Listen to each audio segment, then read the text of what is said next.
하나님의 은혜가 여러분들 가운데 함께 하시기를 주님의 이름으로 축복합니다. 우리 옆에 분들에게 손 꼭 잡으시고 사랑합니다. 사랑합니다.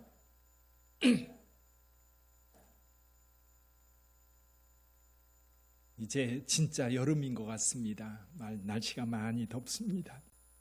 근데 이제 에어컨을 쓰다 보니까 어떤 분은 에어컨 바람이 너무 싫어가지고 좀 피하는 분들이 계시고, 어떤 분들은 여전히 더워서 이제 부채를 붙여야만 되는 분도 계신데, 이렇게 봐서 좀 바람이 싫은 분들은 에어컨 이렇게 봐서 사각지대로 이렇게 움직여서 앉으시면 좋을 것 같아요.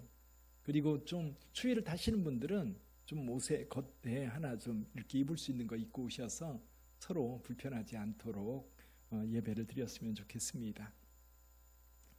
예전에 그 신학교 다닐 때에 저희 그 교수님 한 분이 안동교회 출신 교수님 한 분 계셨어요. 한영태 박사님이라고 하는 분이 계셨는데, 그분이 이제 삼위일체를 이야기하면서 그런 얘기, 웃으면서 하는 얘기가, 옛날에 교회 가면 뒤에 비로도로 천이 휘장이 채워져 있고 강대상이 있고 의자가 몇 개가 있어요. 뒤에 3개가 있었습니다. 근데 그 3개 뒤 등받이가 굉장히 높아가지고, 그래서 삼위일체 이야기가 나오면 그 생각이 들었대요.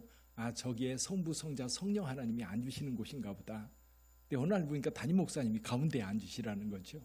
그래서 그 담임 목사님이 성부 하나님은 아닐 테고, 삼위일체 이야기 나오면 늘 그 생각이 나더라, 그 얘기를 하셨던 기억이 납니다. 오늘 삼위일체 주일입니다. 지난주가 성령 강림 주일이고요. 그 다음 주가 삼위일체 주일인데, 삼위일체에 대해서 우리는 많이 들어봤습니다. 기독교의 핵심 교리 가운데 하나가 삼위일체 교리입니다. 근데 이 삼위일체라고 하는 것을 이야기하려고 하면 참 어려워요. 삼위, 세계위가 하나다, 하나가 세계다. 이거를 좀 더 확장시켜서 성부 하나님과 성자 예수님, 성령 하나님을 이야기하면 분명히 따로따로 있는데 어떻게 그분이 하나라고 이야기하느냐. 그러다 보니까 사실 저와 여러분들이 신앙생활 하면서도 삼위일체 교리가 기독교의 핵심 교리이면서도 이게 뭔지 참 설명하기도 어렵고 이해하기도 참 어렵습니다. 그러다 보니까 삼위일체 교리를 존재론적인 것으로 이해하려고 하면 참 어려워요. 어떻게 한 분이, 어떻게 세 분이 되고 세 분이 어떻게 한 분이 될 수 있느냐. 그래서 늘 셋이 하나고 하나가 셋이고 그런 얘기를 하다 보니까 너무 어렵다. 어려워서 어떻게 생각해요? 이건 무조건 믿음의 대상이지 이건 우리가 이해하려고 하면 안 된다. 그런 얘기들을 많이 들으면서 여기까지 오셨습니다. 그래서 삼위일체를 이야기할 때 옛날부터 중요한 2가지 이야기가 있습니다. 하나는 뭐냐면 양태론이라고 하는 거예요. 양태론. 몸이 하나인데 예를 들면 저 장주섭이라고 하는 사람이 있는데, 우리 빗된 교회에서는 저는 담임 목사입니다. 그래서 여러분들은 저를 목사님 이렇게 부르죠. 제 아내는 저를 뭐라고 그래요? 뭐라고 할까요? 남편인데 여보라고 부르죠. 그렇죠. 우리 아이는요, 저를 아빠라고 불러요. 달라요. 아이가 나를 보는 것, 아내가 나를 보는 것, 여러분들이 저를 보는 것 다 다르게 봅니다. 그래서 이거를 양태론이라고 그래요. 근데 이 양태론은 하나님, 삼위일체 하나님을 설명할 수 없습니다. 설명이 안 되는 겁니다. 또 한 가지는 종속이론이에요. 종속이론. 그래서 예수님은 하나님으로부터 나왔다. 하나님으로부터 나와서 하나님으로부터 창조되었고 하나님으로부터 나왔기 때문에 성부 하나님은 영원한 하나님이지만 성자 예수님은 그렇지 않다. 이제 초대교회가 가장 이제 처음부터 논란이 빚어졌던 것이 뭐냐면, 처음 논란이 됐던 것은 예수가 하나님이냐 아니냐라고 하는 것 때문에 사실은 문제가 됐었어요. 이게 이제 신약 성경이 기록되던 때의 이야기입니다. 그래서 예수님이 하나님이라고 한다면 그건 육신을 입고 올 수 없다.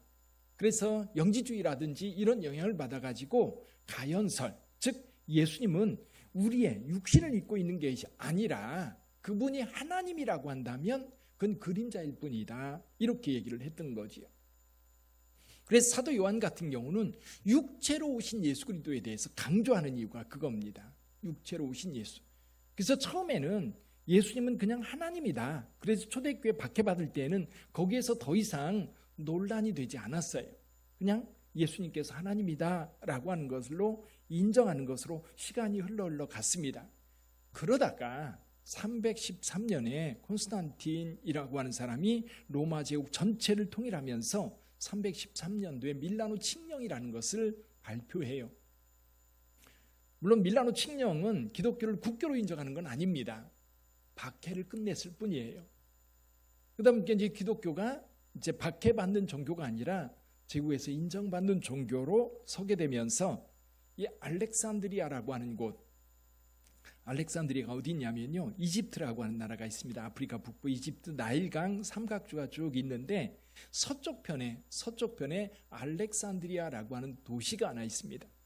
로마 제국 이제 1세기경 로마 제국 전체에서 보면 제2의 도시일 만큼 큰 도시였습니다. 근데 알렉산드리아의 특징이 뭐냐면 학문이 발달한 도시였어요. 그때 당시 세계적인 도서관이 알렉산드리아에 있었고, 나중에 좀 시간이 지나면서 기독교 학자들도 이 알렉산드리아 출신 알렉산드리아 학파라고 하는데요, 굉장히 많은 학자들이 나타납니다. 대표적인 사람이 오리겐이라고 하는 사람이죠. 근데 이 오리겐의 영향을 받았던 이제 콘스탄틴이 기독교를 이제 인정한 그 즈음에 아리우스라고 하는 사제가 있었어요. 아리우스. 이 아리우스라고 하는 사람이 몇 가지 주장을 하는데 이런 거였습니다. 하나님, 성부 하나님만이 영원한 분이고 창조되지 않은 분이다. 그분만이 자존자다라고 이야기를 하는 거예요. 그러면서 말씀인 로고스, 즉 성자 예수님은 시간 안에서 하나님에 의해서 창조된 분이다. 그러니까 성부 하나님은 영원한 분이지만 성자 예수님은 모든 피조물보다 뛰어난 분이고 먼저 나신 분이지만 성자 예수님은, 말씀인 로고스는 안 계셨던 때가 있었다는 거예요.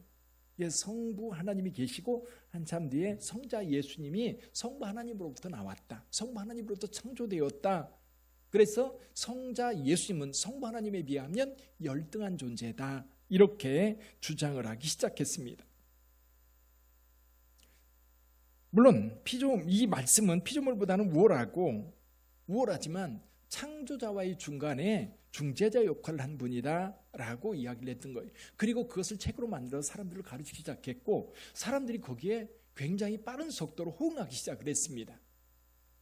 그러다 보니까 이건 아닌데 라고 느꼈던 분이 누구였냐면 알렉산드리아 주교였던 알렉산드로스라고 하는 사람이었어요. 알렉산드로가 보니까 이건 아닌데, 예수는 분명 하나님이신데 왜 열등한 존재라고 이야기하지? 그래서 321년에 이 알렉산드리아 지역 공의회를 소집합니다. 사제들을 다 불러가지고 거기에서 아리우스의 주장에 대해서 이단으로 정죄하고 아리우스를 이단자로 결정을 내립니다. 근데 문제는 아리우스가 주장했던 주장이 그럴듯하거든요. 그럴듯하다 보니까 많은 사람들이 호응을 받았어요.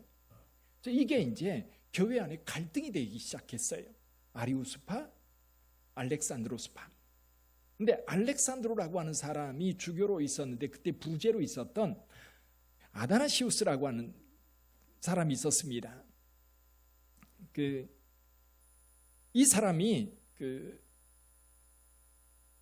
여기 알렉산드로스가 주장하는 하나님과 예수님은 본질적으로 같은 분이다라고 하는 것을 강력하게 주장을 해요. 그래서 아다나시우스라고 하는 사람이 이제 아리우스와 논쟁을 벌이기 시작하면서 강력하게 이야기를 하는데, 아다나시우스가 주장하는 이야기는 점점 약화된 상황이었고, 그리고 아리우스파는 점점 더 늘어나는 그런 상황이었어요. 그다음에 교회 간의 갈등이 심해지다 보니까 이걸 걱정했던 사람이 한 사람이 있었어요. 누구냐면 콘스탄틴이었습니다. 제국의 황제가 되어서 수도를 콘스탄티노플로 옮겨서 전 제국을 하나로 이제 통치하게 됐는데, 그 전에는 사실 로마가 4개로 나누어져서 황제 2사람 그리고 부제 2사람 이렇게 4명이 통치를 하고 있었거든요. 콘스탄틴이 그걸 다 통일해 가지고 로마 전체를 지금 통치하고 있는 상황인데, 이 교리 때문에 교회가 나누어지다 보면 이 제국도 위태하지 않을까 걱정이 돼서 327년에 니케아라고 하는 곳에 공의회를 소집합니다. 서방교에서는 로마에서는 별로 안 오고요. 로마에서는 로마 대주교가 한 사람 대표로 파송하고 대개는 동방에 있는 주교들이 다 모입니다. 모여서 여기에서 열띤 토론을 벌여요. 그리고 황제도 여기에 참여를 합니다. 열띤 토론을 벌여서 실제로는 아다나시우스의 주장이 이제 통과가 돼요. 그래서 그때 신경을 만드는데 그때 니케아 신경이라고 하는 고백서를 만들게 됩니다. 여기에 가장 핵심이 뭐냐면 성부 하나님과 성자 예수님은 동일 본질, 호모우시우스라고 하는 말을 쓰면서 성부 하나님과 성자 예수님은 본질적으로 동일한 분이다. 나누어질 수 없는 한 분이다라고 결정을 내립니다. 사실 이렇게 결정을 내렸으면 끝나야 되는데 끝나지를 않아요. 아리우스파가 점점 세력을 얻으면서 콘스탄티누스 후에 황제가 됐던 사람들조차도 아리우스의 주장을 이제 받아들이면서 이 제국 안에 갈등이 더 심해졌던 거예요. 그러다 보니까 아다나시우스는 사실은 자기가 이 동일 본질, 하나님과 성부 하나님과 성자 예수님은 동일 본질이 같은 한 분이다라고 이야기할 때 이것 때문에 5번이나 추방됐다, 복직됐다, 추방됐다 그렇게 하거든요. 그런 혹독한 시련을 겪습니다. 그러다가 381년에 콘스탄티노플 회의를 해요. 여러분 소피아 성당이 있는데 소피아 성당에서 토카프 궁전이라고 하는 곳을 이렇게 가다 보면 거기 건물이 하나 있는데 그 콘스탄티노플 회의가 있었던 바로 그 건물입니다. 거기에서 회의가 있었는데 지금은 지난번에 갔을 때도 보니까 수리하고 있더라고요.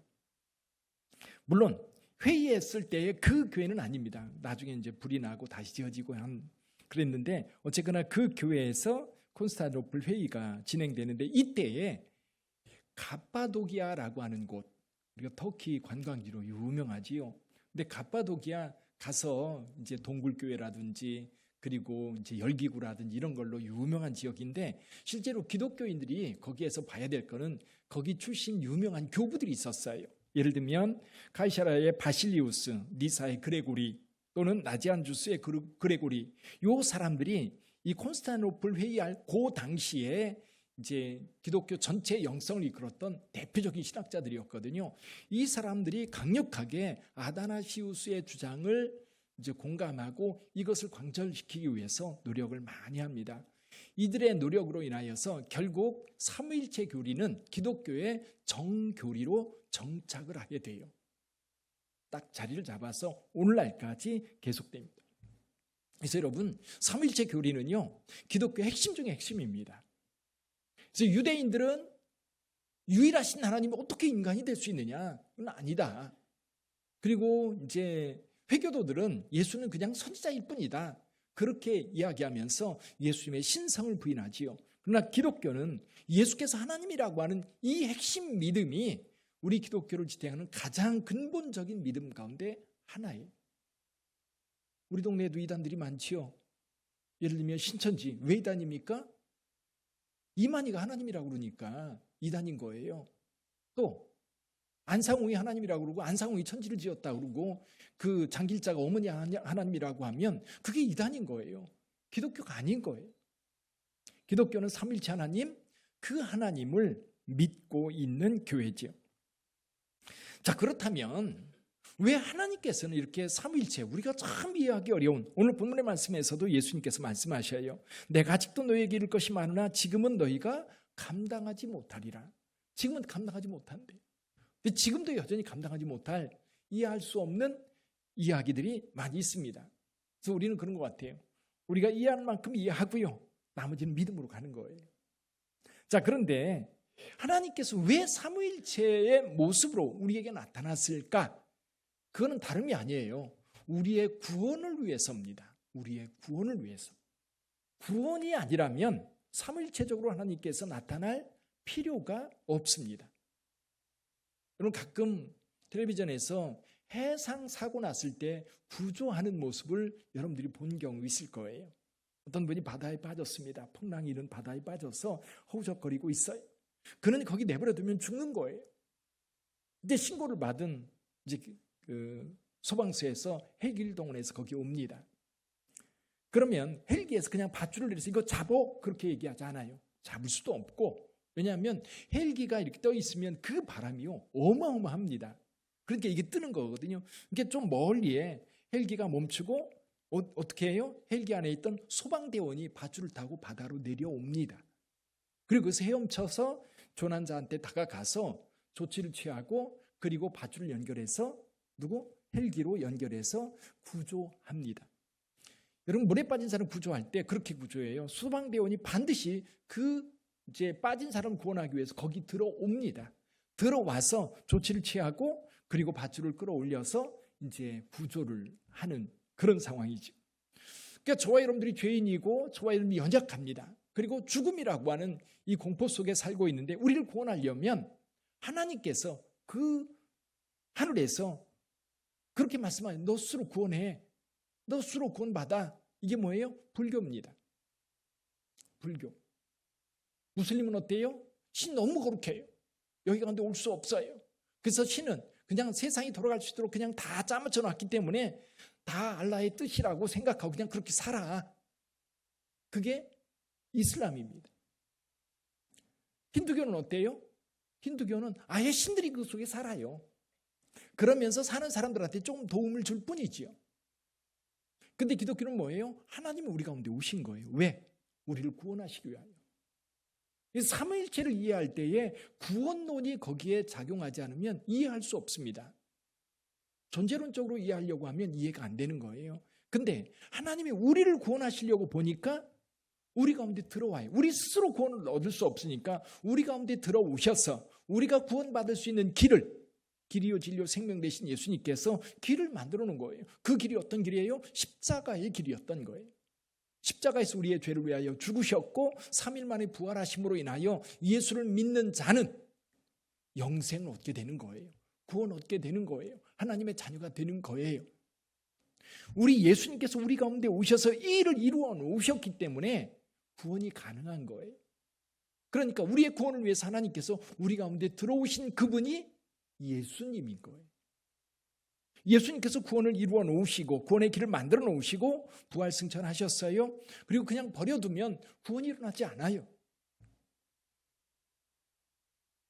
이제 성령님께서 오셔서 그 구원이 각자에게 이루어지도록 역사하신 거예요.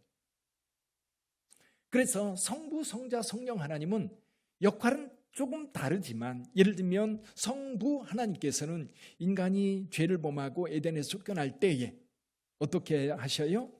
이걸 원복음이라고 그래요. 미리 하나님께서는 인간 구원에 대한 이 죄로 인하여 죽을 수밖에 없는 이 인간을 구원하기 위해서 벌써 계획을 세우십니다. 창세기 3장 15절을 보면 이렇게 말씀하고 있어요. 내가 너로 여자와 원수가 되게 하고 내 후손도 여자의 후손과 원수가 되게 하리니 여자의 후손은 내 머리를 상하게 할 것이요 너는 그의 발꿈치를 상하게 할 것이니라 하시고. 여자의 후손이 누구예요? 여자의 후손? 예수님입니다. 남자를 통해서 태어나지 않았기 때문에 그분만이 여자의 후손이에요. 예수님께서는 하나님께서는 그렇게 계획을 세우시고 아브라함을 선택하시고 다윗 왕조를 세우시면서 구원의 계획을 차곡차곡 진행해 가다가 때가 참에, 갈라디아서 4장 4절에 보면요, 때가 참에라는 말이 나와요. 때가 참에, 때가 되었어요. 때가 참에 하나님이 그 아들을 보내사 여자에게서 나게 하시고 율법 아래에 나게 하신 것은, 이렇게 말씀하세요. 자, 그래서 예수님께서 우리 가운데 오셔서 이 길을 만들어 놓으신 거예요. 사랑하는 성도 여러분, 그래서 삼위일체는 다름이 아니에요. 우리의 구원을 위해서 하나님께서 우리에게 행하신 행동 양식인 거예요. 만약에 우리를 구원하시고자 함이 아니라면 굳이 삼위일체라고 하는 이해하기 어려운 어떤 상황으로 우리에게 오시지 않았을 거예요. 이슬람의 알라처럼 그저 저 멀리 너무 거룩해서 우리 가운데 개입할 수 없는 그런 신이든지, 아니면 아예 우리 가운데 같이 사는 힌두교 신이든지 그럴 거예요. 불교는 신이 없어요. 불교는 신이 없고 너가 알아서 구원받아야 되는 것이 불교예요. 알아서 깨달아야 되고, 알아서 거기에서 내가 그 윤회의 굴레에서 벗어날 수 있도록 끊임없는 도를 닦아서 거기서 벗어나야 되는데 그럴 만한 사람이 얼마나 될까? 그래서 여러분, 삼위일체는 다른 게 아니라 우리의 구원을 위해서 하나님께서 우리 가운데 오신 하나님의 역사다. 그러면 구원을 위해서 우리 가운데 오신 이유가 뭐예요? 우리를 사랑하기 때문이지요. 그래서 결국 학자들은 그렇게 얘기를 해요. 삼위일체로 나타나는 하나님은 그 삼위일체 자체가 하나님의 사랑의 표현 방식이라고 이야기해요. 삼위일체는 우리를 사랑하시는 하나님의 존재 양식인 거지요. 그래서 저와 여러분들이 신앙생활을 하면서 왜 하나님께서 우리가 이해하기 어려운 삼위일체적으로 우리에게 나타나셨을까? 분명히 성경은 예수께서 하나님이라고 말씀하고 계시고, 특히 사도 요한 같은 경우는 그가 하나님 되심에 대한 증거를 명확하게 제시를 합니다. 그분은 하나님이다. 그래서 사도 요한 같은 경우는 그 하나님과, 영원하신 그 하나님과 함께했던 그것이 너무너무 감격스러워서 생각하면 생각할수록 그 하나님이 나와 함께했다는 것에 너무너무 뭐라 그럴까요? 잊지 못할 감동, 감격으로 살았던 거예요. 그 하나님이 오늘도 저와 여러분들과 함께 하시는 줄 믿습니다. 삼위일체 하나님은 다름 아니라 우리를 구원하시기 위한 하나님의 사랑의 표현이다. 그렇게 이해하면 될 것 같아요. 저와 여러분들이 신앙생활을 하면서 이 삼위일체 교리라고 하는 것은 결국 기독교의 핵심 교리고요. 그리고 여기서부터 여러분 이단이 분별되기 시작하는 거예요. 삼위일체 하나님을 분명하게 믿느냐, 이것이 기독교냐 아니냐를 분별하는 기준점이 되고 있는 거죠. 그래서 누구를 판단하기 위한 것이 아니라 성경에 나타난 우리를 구원하시기 위하여 행동하셨던 그 하나님, 그분이 바로 기독교의 하나님, 예수를 통해서 우리에게 나타났던 하나님, 그 하나님은 여호와 하나님이시고 그 하나님은 성령 하나님이시다. 이 믿음을 여러분들이 명확하게 가지고 신앙생활 하시기를 주님의 이름으로 축복합니다. 기도하겠습니다.